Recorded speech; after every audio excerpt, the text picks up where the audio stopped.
Another thing, which is more information from Melissa Cross.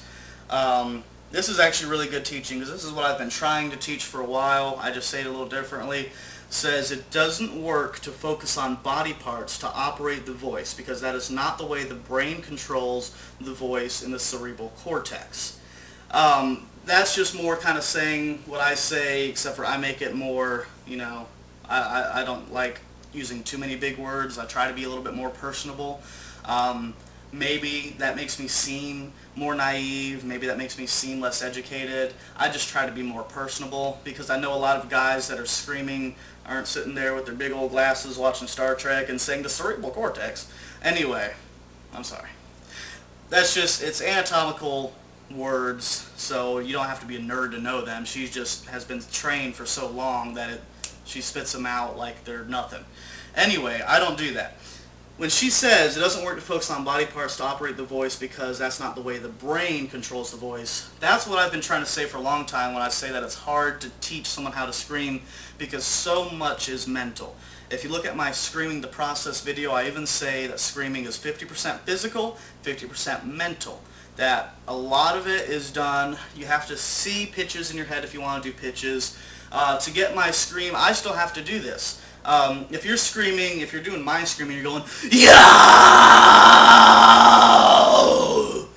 I have to focus on my throat being like perfectly hollow in my mind, is what I'm imagining is a perfectly hollow, like a tube. And what I want is airflow to just go straight through. Now, if it doesn't feel like a tube, if it feels like it's jagged and air's bouncing in there, if you ever get that feeling, like something's hitting in the way as it's going out, that's not good. You want it to be smooth. Yo!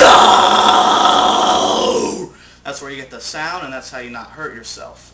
So, I have to use my mind to do that. For pitches in my head, if I'm going to think of, doing a high, you've got a picture it! Yeah!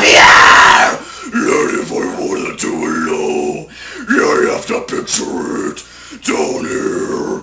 So, you have to envision that in your mind. That's a very important thing.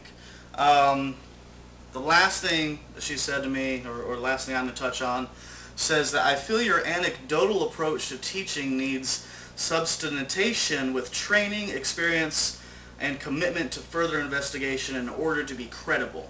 So what Melissa Cross is basically telling me is that I need to get my shit together.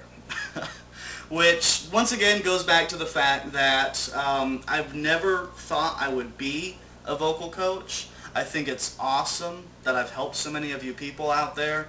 And I hope I continue to help you guys. I get success story after success story, so to speak, of people sending me emails saying, Austin, man, I'm in this band, and we had this show coming up, and I was so worried because I didn't like my scream.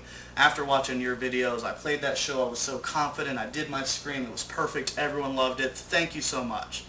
And I love that. That to me is like the best feeling in the world. It's the second best feeling in the world. First best feeling in the world for me is being on stage. But that's the second best feeling in the world for me. And that's just awesome, and I'm so glad that I've helped you guys out. Melissa Cross is basically telling me that I need to do what she and a bunch of other vocal coaches do, which is go out, learn the most you can learn, anatomically, mentally, physically, vocally. Basically, I need to go out there and learn. If I pursue a career as a screaming vocal coach, then I'll definitely do that. Currently, it might seem, I don't know what your guys' impression of me is, but I'm an average Joe. I'm stressed with money right now, I'm stressed with career, stressed with school. I'm a normal guy. I've got so many things to worry about right now that I would love to be a vocal coach. Maybe if I found a sponsor, someone that could help with the green and help with the travel, then I would definitely do that.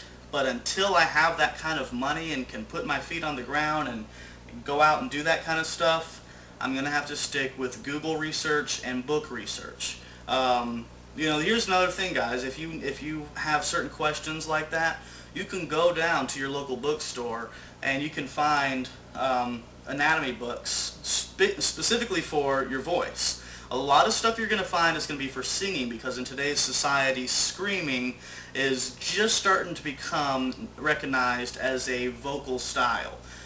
Beforehand, they always thought it was just, you know, damaging your throat, and that if you do that, you're just a delinquent, and that it's stupid. But it's just now getting to be a vocal style, so finding stuff on how to scream is a little bit of a rarity right now. That's really all I can say. I think it's awesome that Melissa Cross actually wrote me back.